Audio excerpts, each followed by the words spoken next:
Ryan, do you think Barry Bonds should be in the Hall of Fame? I wouldn't have a problem with it. I understand people not voting him in, and I understand like how complicated this all becomes because if it's an allegation, if there's more truth to it, and all these different things, and how protective people are of the Hall of Fame. But what I've always said whenever it comes up to any of the steroid era players that aren't in, I don't need instructions for everything in life, okay? I know who Barry Bonds is as a player. I know the story behind it. So if Barry Bonds has a plaque at Cooperstown, I'll be able to consume it how I need to consume it. I don't need a pamphlet of how I'm supposed to feel about every one of these guys. It's not perfect. It's not ideal. If you don't want to vote him in, I kind of understand your point. I wouldn't be upset.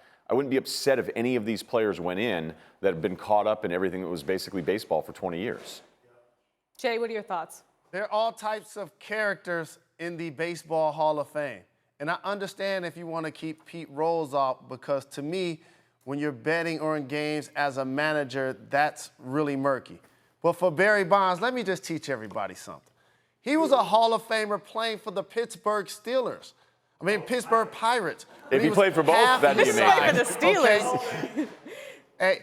Hey, guess what? When you talk on television live for 3 hours, you're going to mispronounce names and mispronounce teams. It actually happens. Yes. But for Barry Bonds, playing for the Pittsburgh Pirates, he was a 30-30 guy.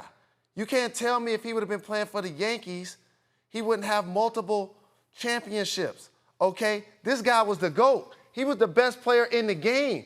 Then he saw everybody else using steroids. He like, oh, okay, y'all want to play that game? I grew up watching the game, being around Willie Mays. Father was in the game. Oh, y'all want to play that game? Then his head size got 2 sizes bigger. His helmet size got larger. And all of a sudden, he was knocking 73 home runs. Okay, changing the game. So, yes, Barry Bonds, no doubt, as Ryan just alluded to, deserves to be in the Hall of Fame. Let us consume it how we choose. You don't do that for us, baseball. Right. I mean, we got to keep in mind that the all-time home run leader and then the all-time hits leader not in the Hall of Fame. So how are we currently viewing what the Hall of Fame stands for?